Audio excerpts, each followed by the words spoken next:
So it's my first trip to India, but I've been to the region many times. I've spoken in Tokyo. Up to 80% of my classes are internationals. We have over 100,000 students, and many of those are internationals. So I'm exposed to a lot of cultures, but it's nice to get a deep dive in here, and I've been nothing but impressed with what I've seen. Instead of talking mainly about the tools of Blue Ocean Strategy, which you can get from the book, is I wanted to talk to you more importantly about the mindset that you need in order to be able to implement the book. Because I've seen many people read the book and come to me and say, look, I created a blue ocean. It really wasn't. There's something behind it that's more important, perhaps, than the set of tools that it gives you. It was also written for mass production and sales, and what sells doesn't always mean what's best. Although I think the spirit in which they devised it is very good, and is a very natural process that's been going on for centuries.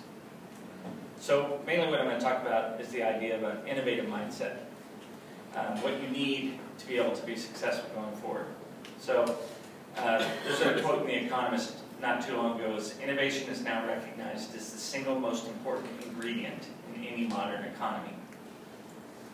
The U.S., we funded 2 studies that have basically concluded the same results. One was the National Innovation Initiative, and the other one was done by the National Center for Economics and Education, named Tough Choices or Tough Times. They said the last 25 years have been defined by our ability to achieve greater efficiencies. But the next 25 years are going to be defined by our ability to bring innovation. A lot of people don't know what innovation means in that context. Innovation, up till now, has largely meant efficiencies, right? We're reducing costs. Part of what India brings, or the region brings, is better costs, right? But we know you're much more capable of that. Everything I've seen on this trip has said that you're much more capable than that. But are we stuck in that mindset? Because, I'll explain, it's a really simple principle. At some point, everything comes together. The idea of red ocean is that you all end up basically in the same spot with commoditized value, all investing your time, energy, and resources on the same thing. When supply exceeds demand, price becomes the default motivator, as well as a few other things. If you lose price integrity, the business becomes unsustainable. You're familiar with Moore's Law? Processing speed doubles roughly every 18 months. Technology improved, that gap got tighter. Now Moore's Law doesn't even apply to the average consumer. Why? Because processing speed exceeded our needs, exceeded our requirements.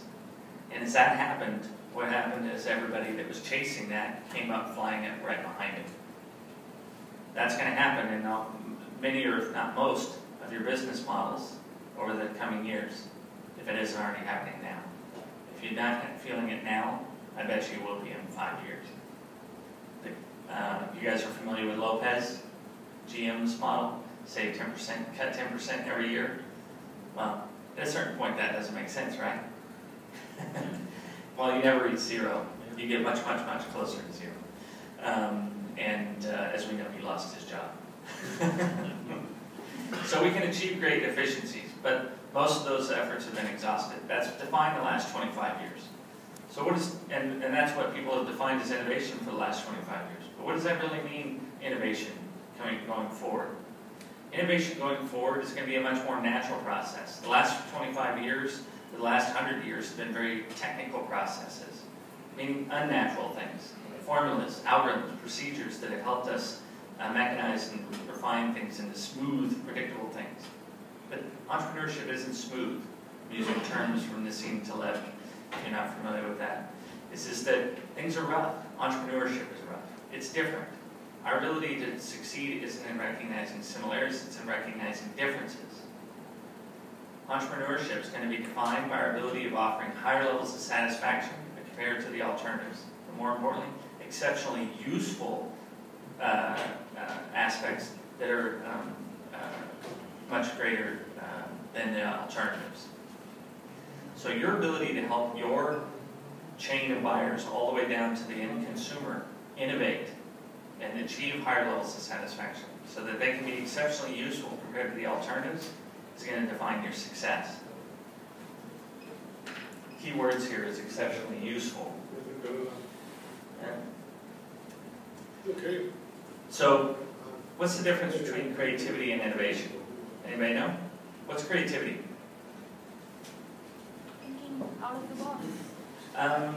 Yeah. Out of the box. Out of the box, yeah. What does that mean, right? Out of the box, what's the box? Doing things differently or something. Convention, what? Doing things differently. Differently? What is Creativity is basically from within. It's basically from within. It's imbibed. Not sure exactly what you mean, but the box is known, right? We know what's the box. Or we know what the market is, that everybody wants a slice of the pie, right? That's known. Creativity is something new, beyond the known, right? What's innovation? Making use of creativity to generate business. Exactly. New and useful. Okay? Yes? I think creativity, one thing that one thought, you just put it in reality or it in fact by hard work or some inventions thought. So it will be being automatically invention. So I think invention is possibly when we just think or something creative. Yeah, it is. However, the key word here is innovation, and innovation is usefulness, right? Something that we're selfish individuals. Even the best of us are selfish individuals. It's said that Mother Teresa was selfish, right? Some might argue with me. I think I'll win. She only promoted her cause, she didn't promote other people's causes, right? We act in our own self-interest. Those were her causes. Her cause wasn't necessarily any better than anybody else's cause. It was just her cause. We act in our own self-interest. People buy things that are useful to them, that are in their self-interest. They might buy something that's new because it's novel, but they won't continue to buy it unless it's useful, right? So we have to be careful of that. Is that new and different isn't in and of itself enough. It needs to be new and exceptionally useful compared to the alternatives we have. Let me give you a scenario. My protagonist in most of my classes is a guy by the name of Saul Griffith. He was written about in the New Yorker. I highly recommend the article. It was like 4 or 5 years ago. And the article's title was The Inventor's Dilemma. And he's from Australia, went to MIT, won the MacArthur Genius Grant. If you don't know what that is, it's several grants that are given out each year in the U.S. to reward genius. You can spend it on whatever you want. You can go on a vacation, you can subsidize your income, you can fund your project, you can save it. Doesn't matter. Okay. One of the things he was largely recognized for in winning that was he came up with a printer, a desktop printer that printed corrective lenses to serve underprivileged communities. The problem was that it's $1 million or more investment in communities like Africa to set up these factories, and the zone of influence is determined by the ability to get the product out. Right? So he creates a very simple, easy-to-use interface, prints corrective lenses, and it's $5,000, and charity, that's an easy thing for charity to purchase. But it doesn't sell. Anyone want to guess why? Why wouldn't people have a use for that? They needed glasses for kids, especially to go to school. What was the... Comfortable? No, it's very easy to use. Security? No, they could get it through networks, they could get it there. Maybe the maintenance with the lenses is the unaffordable part of it. No, but I like your thinking. Cost of mass production? No, Maybe the lenses are useless without a frame. no, they had frames to put the lenses in. Okay. He solved the wrong problem. As it turned out, to get the lens glasses there is $3 total cost from China delivered straight to the place in Africa. But they still weren't buying those. Why? What do you need in order to get glasses? Opticians. Yeah, a prescription. You solved the wrong problem. So here's an incredibly brilliant person that is, when he was written about, almost everything he's done has been very creative, inventive, but nothing has he tapped into has been useful. Nothing has become a market success. He can create great, spectacular things. He created a kite that flies 100 miles an hour in circles that generates power. But it is not practical. It's not useful. He comes up with all these great things, but nobody sees them as market sustainable. He needs someone to set the problems for him. The inherent nature of entrepreneurship is our ability to navigate the unknown. Yet, if we look at how our labor force is made up, in most countries, in the U.S. it's broken down like this. 70% of workers are routine workers. 45% are low-skilled routine workers. They learn their job within a week or two, and they essentially do the same thing over and over. 25% are high-skilled workers. They learn their job within a year or two, technical school, apprenticeship, something along those lines, and they do the same thing over and over. What happens to those types of jobs, by the way? Routine work. There is no change, they get bumped up with the same work. They get bogged down with the same work, but eventually what happens to those types of jobs? No productivity. They get automated or outsourced. Right? And I'm not going to pick on outsourcing because California used to be the India of the U.S. The Northeast got pissed at us because the Northeast was outsourcing their jobs to California. Then when I was young, they were outsourcing it to other parts of the country, and then they started outsourcing out of the country, and now China is outsourcing. So outsourcing is a phenomenon that's been in existence since the beginning of time. You outsource until it gets automated, right? So those jobs are always declining, and it's very predictable work. 30% of the workforce are what they call creatives. 18% are highly educated creatives. They go to school, they learn all the pieces, they learn how to play with those pieces and come up with different combinations. They're pretty good at planning, but they're not really good at understanding problems. They're just good at solving problems. All three of those types of jobs, low-skilled routine workers, high-skilled routine workers, and highly educated creative workers, focus on what? They focus on the box, the known. They like to think outside of the box, but everything's just a really different combination of what's in the box, right? The known. But the essence of entrepreneurship isn't about the known. The essence of entrepreneurship always is about your ability to navigate the unknown. And not your illusion of the unknown, but the real unknown. And to understand it and to take it back in a way that you can explain it to the world and they feel comfortable with it. That's the essence of entrepreneurship. So 12% of the labor force in the U.S. is what they call super creatives. They're not highly educated in the traditional sense. They didn't go and learn what to think. They learned somehow along the way how to think. They took charge of their own learning.